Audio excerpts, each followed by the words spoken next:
You were a pumpkin. I was a pumpkin, a big orange pumpkin. A big orange pumpkin. And were there a lot of children out there? Not so much. No? Did you get a lot of candy? Yeah, I got a lot of candy. Mommy's eating all the chocolate bars. Well, tell Mommy that's your candy, honey. Okay. Tell her. Stop eating all my chocolate bars, Mommy. Daddy's sick.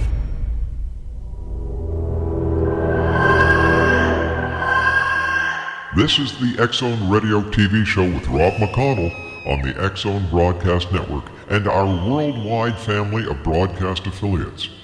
If you have a question for Rob McConnell or his guest, or if you've had a paranormal experience, call toll-free 1-800-610-7035 extension 0 or email xzone@xzoneradiotv.com. On all social media sites, our one address is X-Zone Radio TV.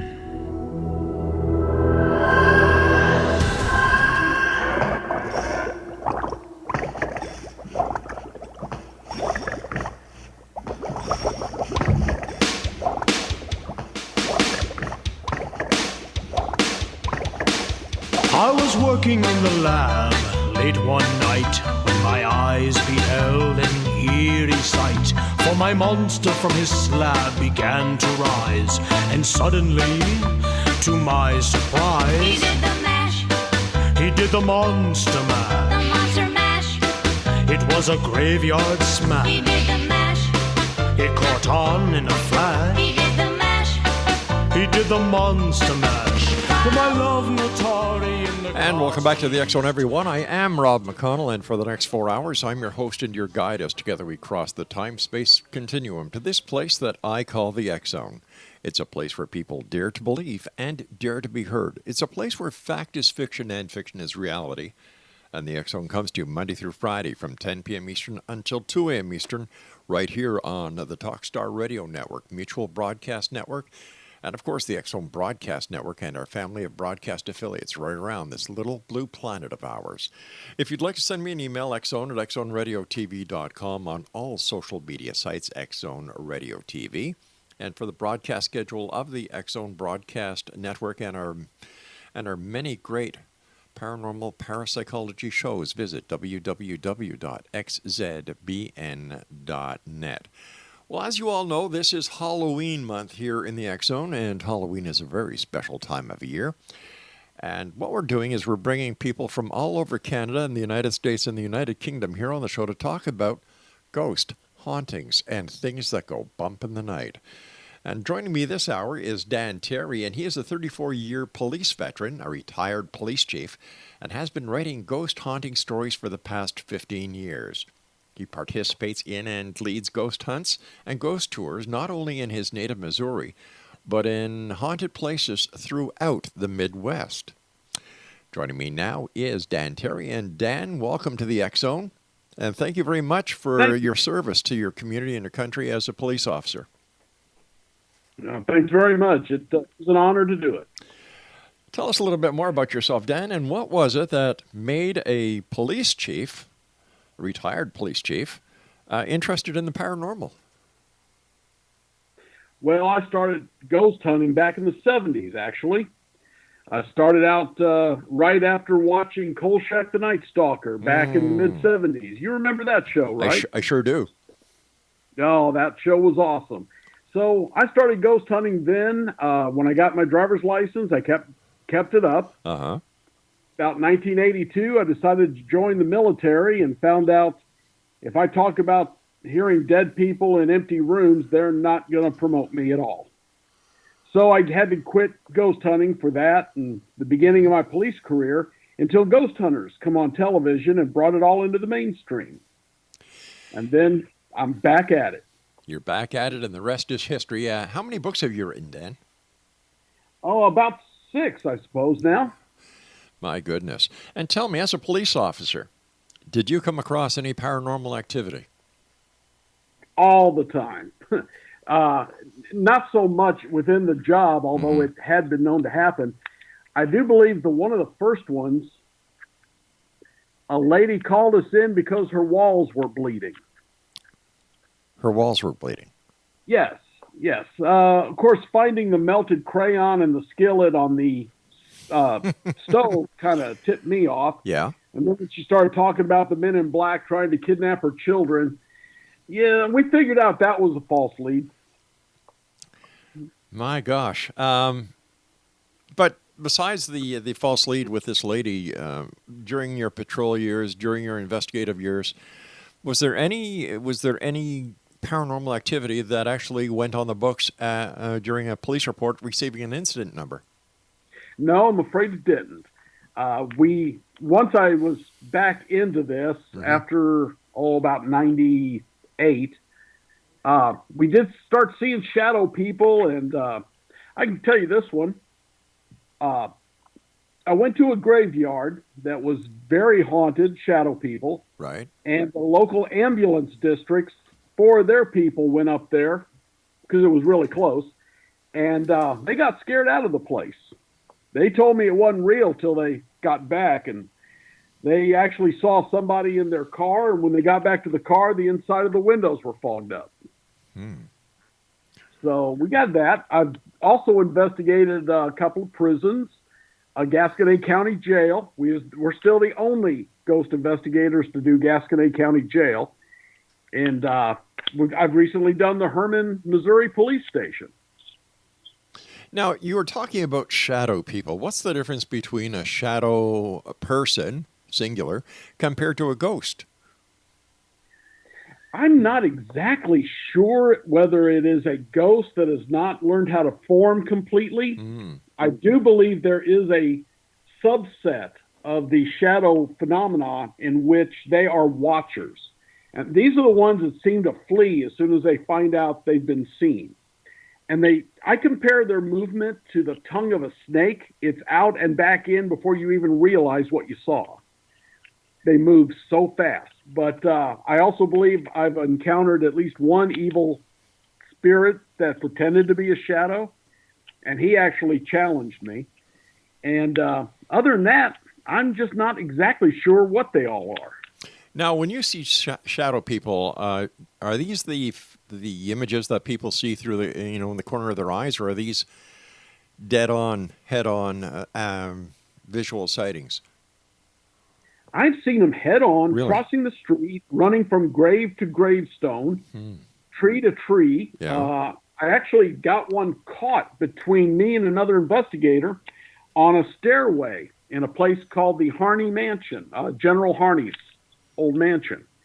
And he actually did it. It got up on the stairway. I was upstairs. Tim was downstairs, and it was stuck there until it went through a hole in the wall.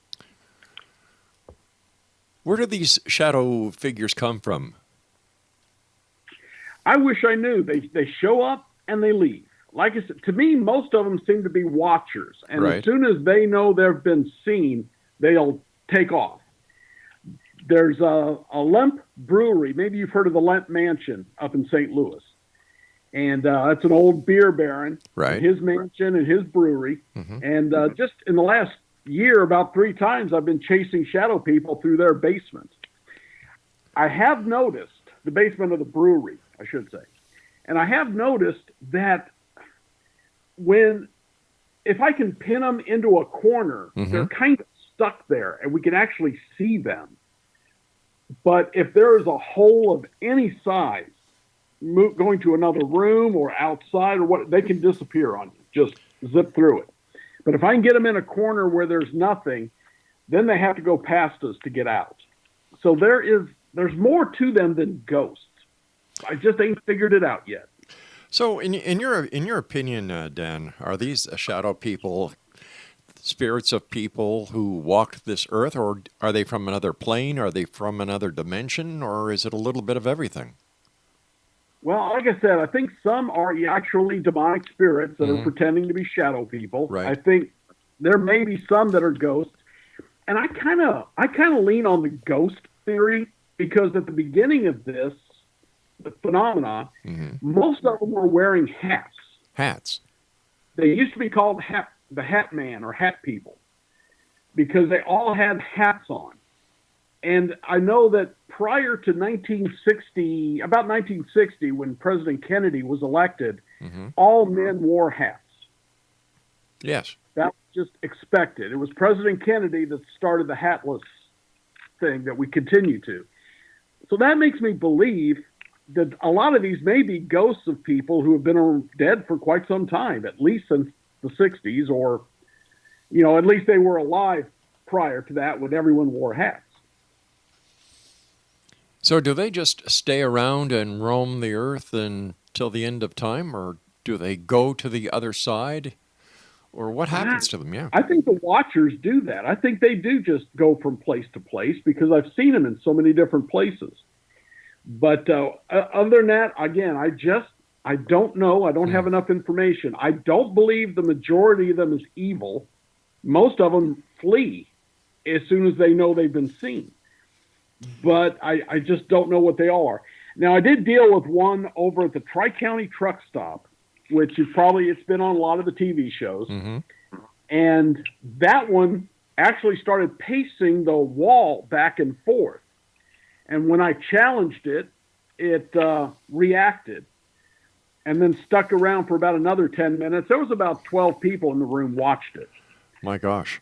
Now, I'm still kind of thinking that was an evil spirit. When you say you challenged it, how do you challenge a shadow person, or how do you challenge a spirit? Well, in this case, he was up against one particular wall, and there was no windows that could be making that shadow. There couldn't be anybody outside because it would have required the light to make a right-angled turn. But there was just one window at the far end, and I thought, well, if it's any window, it's got to be this one. So I went up to it, and one of the guys behind me said, well, I see your shadow, and I see its shadow. So still believing there had to be someone out on that balcony, I stepped in front of the window, and I said, now what are you going to do? Well, 12 people all went at the same time, and I thought, sure, I was about to get eaten. Unreal. And then one of them said, Dan, it's above you. And they told me when I said that, that shadow lifted up off the floor and got above me. So when I challenged it and said, what are you going to do now? It reacted. Why is it, Dan, in your opinion, that some people have this ability to see spirits or see shadow people, and other people, they go throughout their lives without having any encounter with the paranormal? I suspect for the same reason that children see more than adults do. They've just determined in their minds it don't exist, and they're not going to see it. But myself, it's practice. It really is. And people who have ghost hunted with me for weeks will suddenly start seeing them everywhere, just as I do. Crossing the street in front of you, in a Walmart, just flickering past. We all start seeing it more the more we do this. The fact that you are a trained police officer, a chief of police, you are trained to be very observant. Do you think that your police training and the fact that you were a police chief and that, you had to have these keen senses, do you think that this may have anything to do with your ability to interact with the paranormal? I think it has a lot to do with my ability to see them, just like I said about the shadow people. Yeah. And it was in an old undertaker's building in Tombstone, New Mexico. All right, I'm going to have to do a little bit of a cliffhanger here, my friend, because we've just run into our first break. Thanks so much for joining us. Great talking to you. Looking forward to hearing more about Missouri as well as your adventures in the paranormal. Exonation, my guest this hour is Dan Terry, and his website is SpookStalker.com. This is the X Zone. I am Rob McConnell. We're coming to you from our broadcast center and studios in Niagara, Ontario, Canada. Whatever you do, don't go away. And remember, this is Halloween month here in the X Zone. Check out our schedule at www.xzbn.net. We'll be back. Don't go away.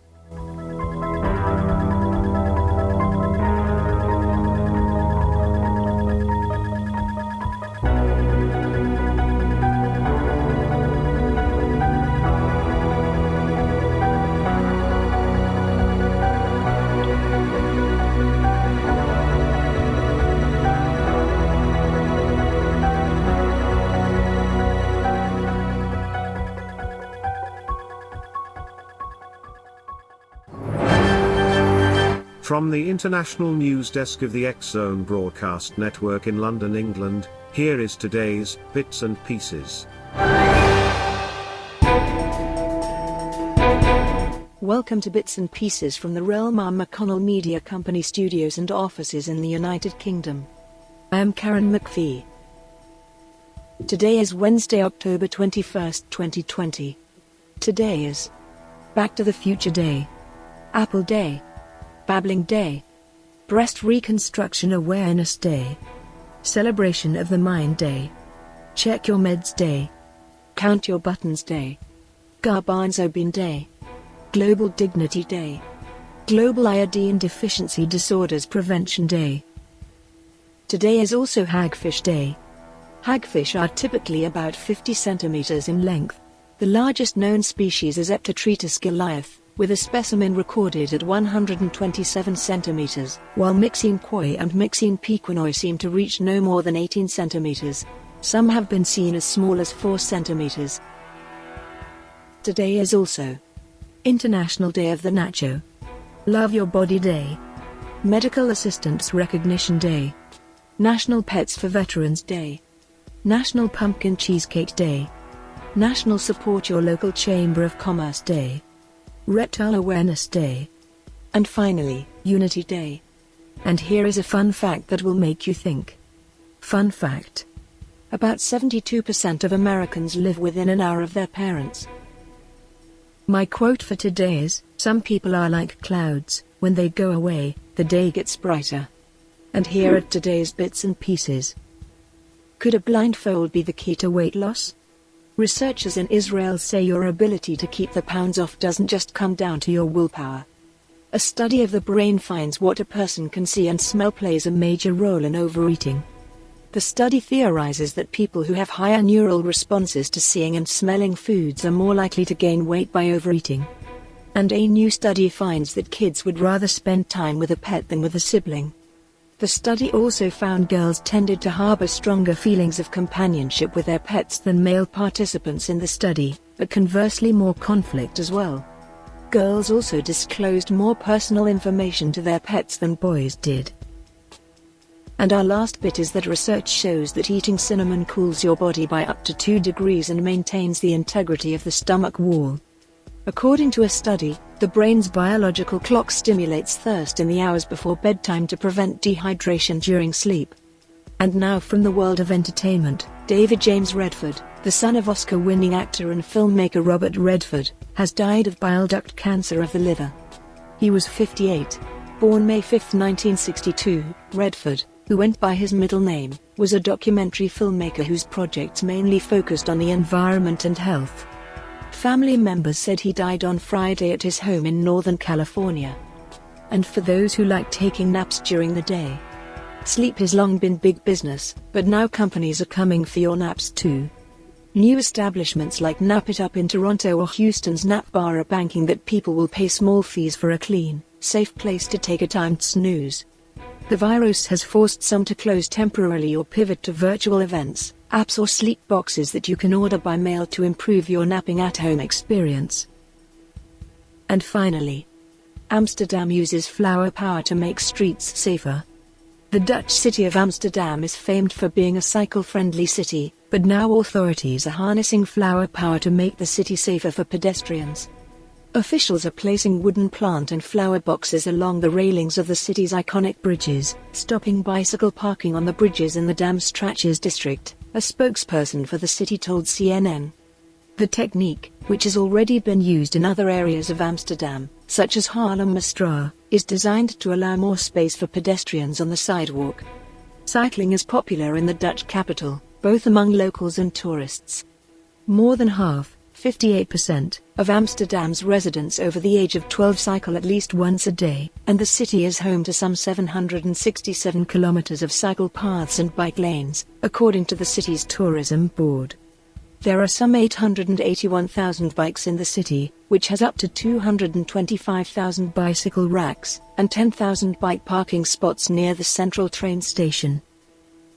For more information on Relmar McConnell Media Company, visit our website at www.rel-mar.com. And, for all the programming on XZBN, visit www.xzbn.net. So, until next we meet, for Relmar McConnell Media Company, the X Chronicles newspaper, the X Zone Broadcast Network, and the X Zone TV channel, I am Karen McPhee.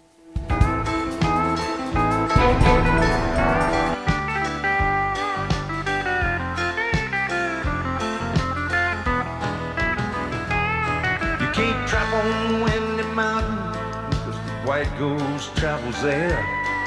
Some say that it's a Yeti, Snow White's the color of its hair. Just like a dinosaur. Welcome back, everyone. Dan Terry is my special guest, and Dan's website is SpookStalker.com. Dan is in Missouri, but he has gone several places throughout the United States doing investigations, and he's also an established author. For more information on Dan, visit his website, SpookStalker.com. Dan, how haunted is Missouri? Very. It's incredible the things I've run into in the most unlikely places. The original Bush Brewery is in a small town near here, and it's not only haunted by the former owners and employees, but a lady in a wedding gown who was there, I think, for her daughter's or granddaughter's wedding. The Lent Brewery, the Lent Mansion up in St. Louis. There's just all kinds of places. The whole city of Cape Girardeau. I just wrote a book about one small town called Washington, Missouri, that's just full of ghosts. Where has been the one place that you have gone that has had more paranormal activity than any other place? I'd have to give that to the fabulous Fox Theater in St. Louis. Tell us about it. A few years ago, a little group, and I do not have a ghost hunting team. I work with other teams. This team called St. Louis Paranormal Research Society called me up, invited me to ghost hunt with them at the Fox Theater. Now, that theater is very, very old, of course. Yeah. Beautiful, very ornate. And I got in. They gathered around in a circle, and the nice lady said, we've got ghosts in the projection room, ghosts on the stage, dressing room. Oh, there's one downstairs, but we can't take you there. That's the mean one. Well, that's the first place I had to go. Of course. And one of their people turned out to be a big wig with Fox Corporation, Fox Theater Corporation. He went with me, didn't believe in ghosts, was going to prove this was all false. Ran into a spirit down there who was one of the strongest I've ever dealt with. And he said, and again, asking yes and no questions with K2 meters and dowsing rods, that he had murdered a child and a woman and was afraid of judgment and was not going to leave. But he wanted to confess to me. So I worked with it for a couple hours, and then the ghost, we gave him the name of Sam. And I said, Sam, I'm going to leave. I got up, and every electronical device in the room started making this incredibly loud, horrendous noise. And we got it all on tape. I finally had to sit down. And as soon as I sat down, the noise stopped. So I listened to him, talked to him a while longer, and after another hour or two, I said, well, Sam, I'm going to go ghost hunt some more of this theater. I got up, and we all heard the word, wait. And I not only heard it, but I got it recorded also. Now, isn't it strange that you're able to hear the voice of a spirit? Isn't that very rare? Yes, it is. In fact, this time it did come over a Frank's box, but I have had one occasion in which I actually heard the voice in a room that had nothing like that. I was in a place called the Wine Valley Inn in Herman, Missouri, and I asked the ghost, once I figured out it was a former owner, if he was waiting for his wife, who lived in the upstairs apartments, if he was waiting for her to die, and we heard a very hoarse voice say no. And it was like he was straining it out. It was like it was a force, so we'd all hear it, but it was still real gruff, like he had a pneumonia or something. Now you mentioned a Frank box. What's a Frank box? Frank's box is a device that goes through the radio stations without stopping on one. So the ghost can make it stop where it wants it to and say words.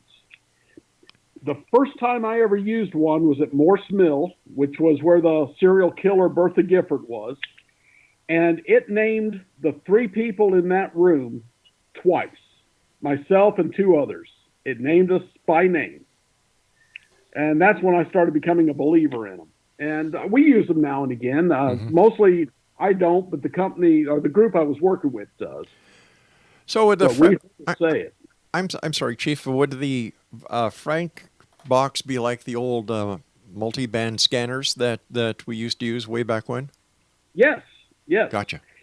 But just like an AM radio where it's got an automatic finding the station, only it doesn't stop. So the ghost makes it hit the words it wants it to. And that time was pretty amazing when it said Stephen, Dan, and I don't remember the third name. It was Stephen's son, and it named him twice. So that was pretty cool. Yeah, I would imagine so. Now, when you go out on investigations with other teams, how long do these investigations take? And are they residential investigations? Are they historical site investigations? Or are these residential investigations, or all of them? All of them. We've done them all. Kansas Paranormal Research Society and I, a gal named Brenda, awesome investigator, called me down to a battlefield. And we spent 2 nights on that battlefield. And at one point, we could hear the soldiers. What it was is the Union Army chased the Confederate Army through Missouri into Kansas and then into Arkansas. And where we was at was where a creek was flooded, so a group of the Confederates engaged while the rest got away. So there was a battle there. And we could hear the Confederates walking with us and around us. And when we wasn't leaving fast enough, every bird and owl in the place went insane until we crossed a bridge. When the last person got their foot off that bridge, it was total silence. Unreal. That was totally unreal. How do we explain this, Chief? How do we even try? Where does reality start and where does it end when it comes to investigating the paranormal? Like, you're a seasoned cop. I was a cop. When we investigate crimes, we have tangible physical evidence that we're going after. But when it comes to the paranormal, what do we do? How do we do it? I got recordings. I've got my own observations. I've got observations of people. Like most crimes we used to depend on people's observations because we didn't have cameras everywhere. Right. So it's basically the same in that way. Your observations, plus we've got recordings of the voices, recordings of the machinery saying these things. Still level for doubt, but it's the best we can do. All right, sir, please stand by. You and I have to take our news break at the bottom of the hour.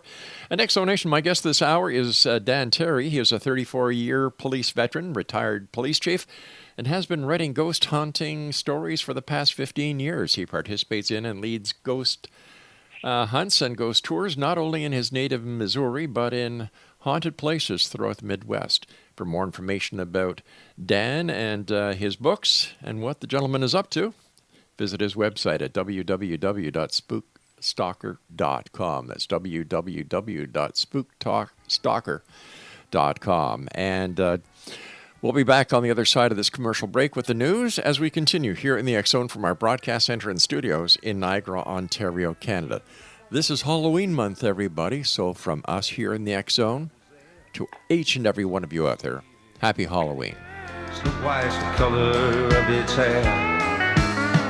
Just like the dinosaurs, he should have died off long ago. But a will to survive has kept him alive in Alaska's frozen snows. Tales around the campfire, handed down from father to son, tell of the ghost of Windy Mountain and all the things he's done. He's the guardian of the creatures, even though he's not the same. He's a keeper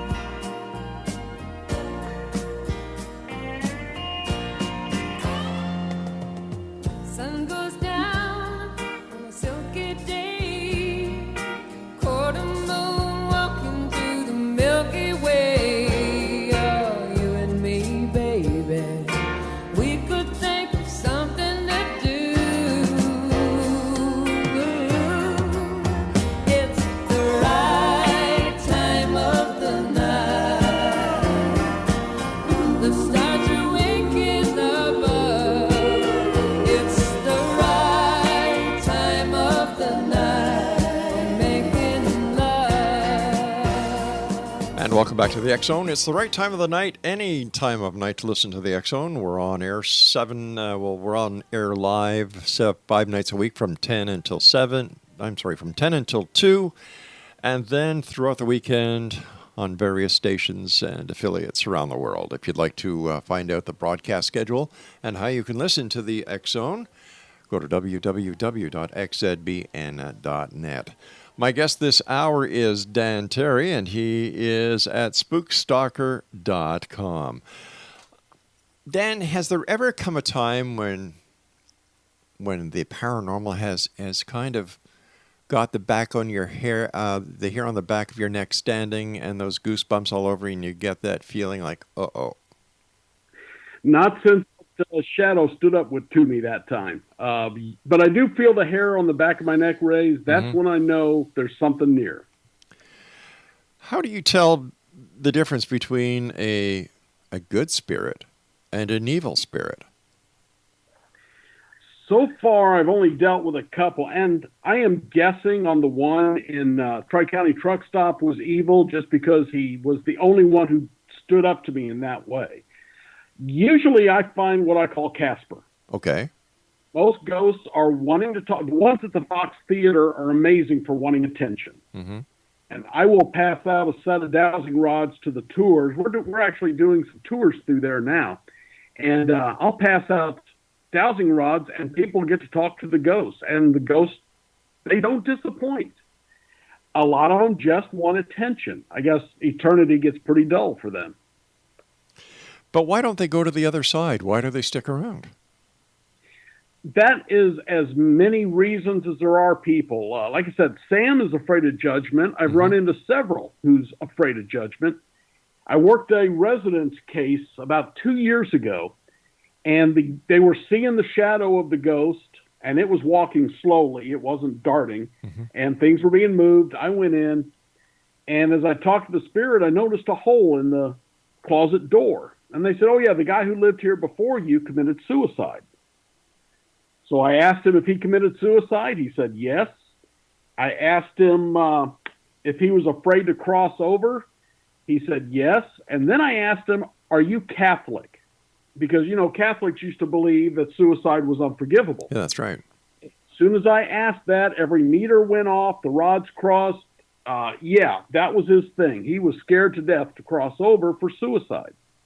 I've done some homes where the people are just in their home and they don't want to leave. They're happy there. That's as good as they want.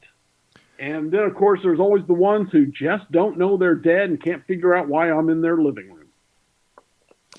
Now, because these people or these spirits are afraid of judgment, does this reinforce the fact that, that what we've been taught through Christianity or Catholicism or any other religious philosophy is real? It's true? Is this a validation?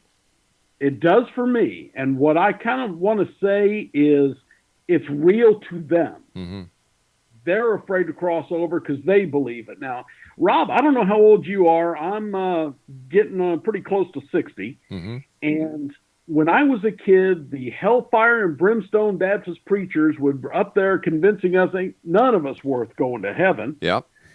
And I suspect these people still remember that. And it's that training they got that makes them afraid to cross over. But isn't there something that can be done to help these people cross over, to get them out of a damnation here on this planet and on this plane? Some people are willing to be talked to, and I have dealt with spirits that I've managed to talk them at least into not making noise and not causing trouble. But I don't know if they crossed over, they just stopped. Then there's some that just aren't going to go. They're going to hell, they think, so they're not going. And if they confess it, they'll probably possess it. It's good. Yeah. A lot of the people that we've had the pleasure of having on the show talking about their experiences as paranormal investigators, ghost hunters, they all talk about, penitentiaries, jails, hospitals, where there's a lot of sorrow, a lot of sadness, is it because of the negativity that they experience while they're in these places that there is kind of an imprint put on the electromagnetic field that surrounds the planet that keeps them there? I think so. Yeah, I think that is just where their mind is focused on. Mm-hmm. And I do believe a lot of the spirits, the ones I deal with in homes, actually see the home as it was when they were there, which it kind of explains why sometimes they're gone from the knees down or the ankles down because the floor's been moved since then, or the street's been adjusted since then. So, yeah, I think that's part of it, and it does imprint. Mm-hmm. And then again, a lot of it's just, this is where they want to be. This is home for them. So, am I to understand that they are living in the past, that they have, that when they die is how they see the circumstances surrounding them? Like, I think so. Really, eh? I think they see it as they remember it because that's what's in their mind. And the reason I got to that was people who keep seeing folks who passed over, but they would see them 20 to 40 years younger than when they died. Now, I don't know about you, but when I think of myself, the image I have in my head, I still had a full head of hair and was about 40 pounds lighter. Oh, hell, I hear you there. And I'm wondering if these people are projecting their image as they was happiest and remember it, rather than the way they died as elderly people who were bald and fat, like me. Like us. Yeah. Yeah, too many years of sitting in the seat in the squad car and eating donuts. You know what? I fully understand what you mean. Believe me. We eat junk food. I never was big on the donuts, but we ate so much junk food. You know, you had to eat fast because you didn't know when your call was going to come in. So you woofed it down. Sure. Yeah. Yeah. Something you could eat right in the car. Exactly. I was just going to get to something here. Let me go through my train of thought. If we're seeing the remnants of those who are left behind, and we take into account the age of the earth, how come we're not seeing a lot more spirits than we are? My only guess on that is they're just not interested in showing up. Because I've done cowboy towns. Mm-hmm. I did a pre-Civil War mansion well, not a mansion, but a very nice house that was moved into Abilene, Old Town Abilene in Abilene, Kansas. Woman ghost there. She threw everybody out. She'd make orbs fly over their heads, slam doors. I got there and I talked to her with a Southern accent and told her I was with the Confederacy. Mm-hmm. And suddenly she would talk to me. She'd, move the rod, set off the K2 meter. 2 police officers from Abilene showed up. So I went downstairs, showed them how to use the rods, and said, Go ahead, help yourself, knock yourself out. About 10 minutes later, they come back scared and said she wants to talk to you. Because they asked her if she wanted to talk to the man downstairs who had given them the rods, and the rod said yes. So they got scared and came on down. Wow. Have you ever seen the apparition or spirit of an animal? I have not. Now, I have seen some shadow creatures that were not human-shaped, especially at a little place called Enoch's Knob Bridge, very close to where I'm living, in fact. And I'd see these shadows that look like spiders just dart up the girders and across and down. And there'd been a lot of tragedy on that bridge. I'm assuming they were shadow creatures, but I have no idea. Why do you think there's so much interest in the paranormal these days? Here we are, 21st century, high tech, and all the luxuries that we have, and yet people are still interested in the age-old questions about the paranormal. Don't you think that's just because we're all going to die, and it's nice to at least think there's something on the other side? Christianity is going down. I think people who claim to be a member of a particular church are very low compared to the past. Yeah. This is the way to get an answer. And it's what I've said. I have more faith that there's a life after death than a lot of Christians, because I've seen it. It pushed me. It bit me once and tried to shove me downstairs once. Now, why would it want to do that to you? I was at the Waverly Hills Sanitarium in Kentucky. Yeah. And I guess it just didn't want me there anymore. Do these spirits follow you guys around? I've had them follow me home, yes. So, And fortunately, there's one that was in the house when I got here who kind of is jealous of his territory. And one night, right after I come back from the Writers Inn in Ohio, Painesville, Ohio, my wife saw a cowboy in a duster, and then she started seeing him here. And then one night, her and I are sitting in the living room. We're the only ones in the house, and there was a fight going on upstairs. It sounded like I assumed a couple of raccoons got in through one of the upstairs windows and got into a fight. I went upstairs to get the dead body of the one who lost, and everything was fine, but we never saw the cowboy again. I think ours throws them out when they get here. So how do you protect yourself and your team, or the team that you're out with? Because like you were saying, this one followed you home. But what happens if something else follows you home or follows another team member home?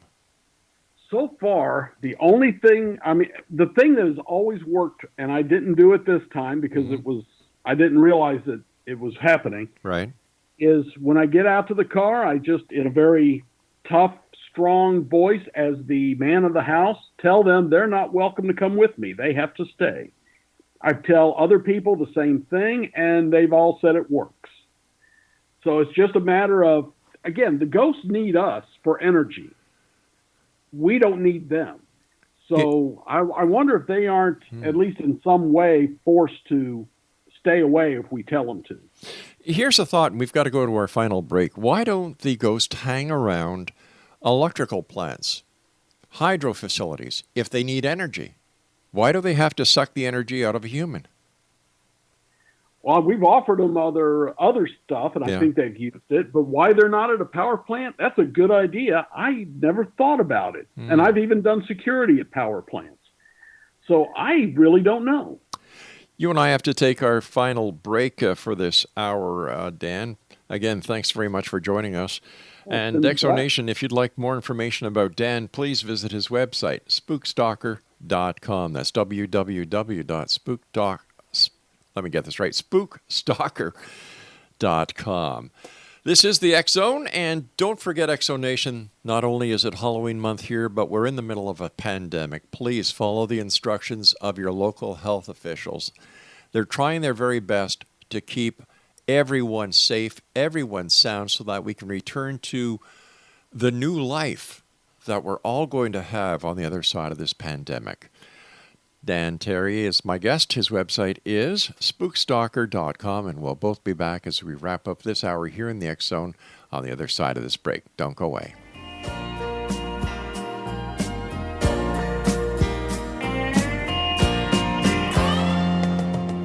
Sun goes down on a silky day, quarter moon walking through the Milky Way. Oh, you and me, baby, we could think of something to do.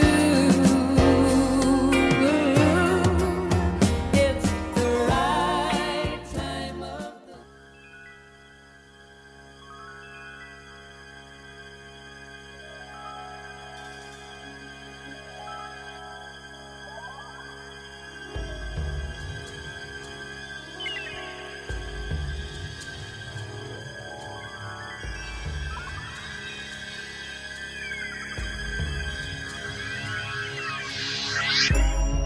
I have just closed my eyes again, climbed aboard the dream with a chain,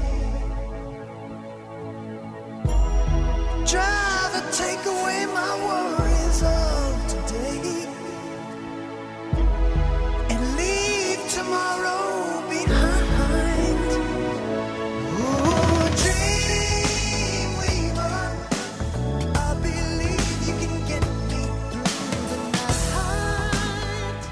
Welcome back, everyone. Dan Terry is my special guest this hour. His website is SpookStalker.com. And Dan, thank you so much for coming on the show. It's been a great pleasure having you on.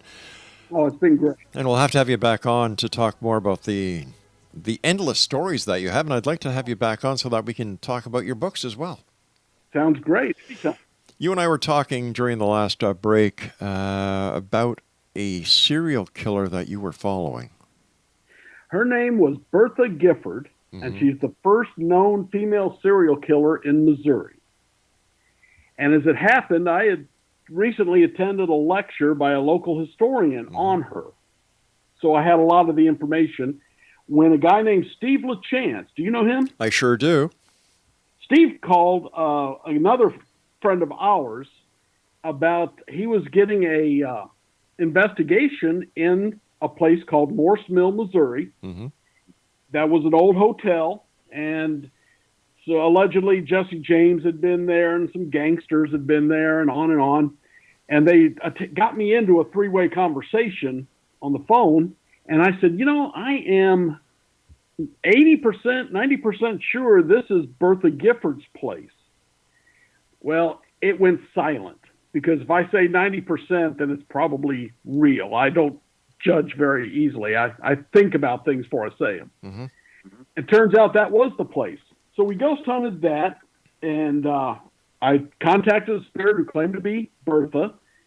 There are some very strong spirits in that place, I guess due to the limestone and running water, but that was crazy. A piece of metal rebar was bent when we walked out of one room and walked right back in. Very powerful spirits. After dealing with her there, and in fact, one investigator got scratches across the back of her neck when she was trying to talk to a child spirit. Bertha had killed several children. The ages of her victims, and they know for sure 17, and they think it may be up to 30. Oh, God. And the ages ranged from 18 months to 72 years. Killed him with arsenic. And so this gal said there was a child spirit there, which we found out Bertha had killed children. And when she bent over to talk to the child, she got 4 scratches right across the back of her neck. Later, I investigated the county jail where she was held for her trial for murder. And I ran into her there, too. And she actually admitted, by way of the rods, that she had scratched that investigator, and she killed her first husband. Her first husband's name was Henry, died of a mysterious stomach ailment right after she got a new boyfriend. And when I asked her about killing children, the voice box I was using, the Frank's box, said Henry, which was the name of her husband. So I followed her through 2 different places. And we was in the room. It was now a lawyer's law room full of books, but at one time it had been the female jail cells.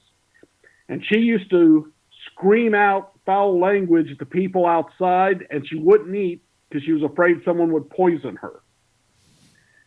But she was a strong spirit, and I'd like to find her again. I wanted to get into a house. One of the houses she lived in is still standing, but the owners won't let me in yet. Speaking about that, Chief, there are a number of paranormal locations that are now charging groups and investigators to go in and do investigations. What is your feeling about that? I'll tell you mine up front. I think it's really shoddy. Well, I see your point, and I would agree with it, except how else can they make money? So I kind of give it it's okay. I've almost never had to pay to go into places. But to be honest with you, my badge has gotten me into a lot of places. Sure. People trust me. So I don't know. I kind of understand it as they're trying to make money and preserve it. Yeah. There was the Morse Mill is a perfect example. After we did it, he started charging groups to get in there and has rebuilt it now from a shack that was about to fall apart into a very nice bed and breakfast and event center. But doesn't that take away from the authenticity of the location? As long as you're not faking evidence or creating it. You remember that place in California that has the image of a woman that appears in a mirror in the bathroom, and it's all fake. No, if you're not faking it, then hey, sometimes you get something, sometimes you don't. Yeah. You know what really gets my crosser is that up here in Niagara, we have Old Fort George, the where we live and where we have our studios and offices are part of the Greater Niagara Peninsula. And right looking out of my living room at home, right across from Fort Erie, we look at the city of Buffalo. But during the War of 1812, there was a lot of fighting between, this side of the river and that side. And on this side of the river in Niagara-on-the-Lake, you have Fort George. Now, I've been on numerous tours in Fort George with different productions, and people are taken through. Of course, the tour guides are excellent historians. They're great storytellers. And people start hearing the spirits or the violin music or seeing lights that are based on what the tour guide is talking about. But they don't tell the people who are on the tour that that is not the actual location where Fort George was. Now, I'm trying to understand, okay, if this has been rebuilt and Fort George was 500 feet further west than it is right now, how can this be haunted if it's not part of the psychological implant that the tour guide is giving? The only demonic thing I've ever worked came from next door when they tore the house down. The spirit moved into this house. Oh, boy. And we fought it. The family was a little different, that what they were doing was keeping it going. And after we finally drove it out, and I say we as in the group that I called to help me, because I'm not, demons is beyond me. But once they drove it out, these people had it come back in because they had a psychic come in who said, there's a little boy outside. Come on in, sweetheart. And it started all over. That time they had to get a priest to bring it out. What does it take to be a good paranormal investigator? An open mind, but not so open that your brains fall out. You got to be willing to believe, but also willing to look around and see what else it could be. I thought I had something on tape once till I realized a squad car had another car stopped, and what I was getting was a reflection off a stainless steel surface of his lights. As he pulled out, it was a red flash just for a little bit. You got to be able to look before you claim it's paranormal. But once again, explanation, there you go. But once again, Chief, that your police training comes in there. Yes. I can hear it, and I appreciate it. But there are a lot of groups out there who don't use the common sense approach that you use because of your training. And I've seen many photos that are claimed to be paranormal phenomena, which are later proven to be nothing else but a reflection of light or what have you. So when somebody is out there and they are being troubled by a spirit or the possibility of paranormal experiences in their own home, what should they look for in a group when they start to look around to get somebody to come into their house and help them with this problem? Well, what I've discovered, and the first thing I tell people is, if they charge you, get away from them. Most of the really good, reputable groups will not charge. They do it for fun. They do it because this is our calling. This is what we like to do. And other than that, if they're acting squirrely, if they're doing strange things, if they're pulling out Ouija boards and voodoo dolls, I kind of look for something a little more scientific than that. Why hasn't the scientific community, in your opinion, jumped into the investigation of the paranormal with both feet? Well, it's starting, but I suspect they've just been trained their entire professional lives that there is no afterlife. This is it. Everything is science-based. I mean, how long was it that people said nobody will ever fly, or you can't get to Europe in less than 3 months? True. So it's just something we've got to get to that one line, and then it will happen. In your opinion, are all aspects of the paranormal connected in some way? I know the Forteans believe that, and I'm not sure. I don't see how the UFO stuff, the Sasquatch stuff, and the ghosts could be related. But it does seem that when there's one, there's more. When there's one phenomenon, there's more phenomena around it. So I'm still trying to piece that together, but that's one I'm actively trying to figure out. Coming back into this segment, I played the song Dreamweaver. And do dreams play a part when it comes to apparitions or contact with the other side? I believe that family members or somebody can use dreams to make contact with you, but I think that's pretty rare and probably... Yeah, I don't know. Yeah. I don't think that's a normal part of the paranormal experience. We have about a minute left, sir. What would be your final thoughts that you'd like to share with the X-Zone Nation tonight? I am really, and I'm going to offend some people here, so sorry. I am really hating the idea that all Ouija boards are evil. I believe a Ouija board is no different than the rods I use or the pendulums. It's how you use it and how you shut it down that makes the difference.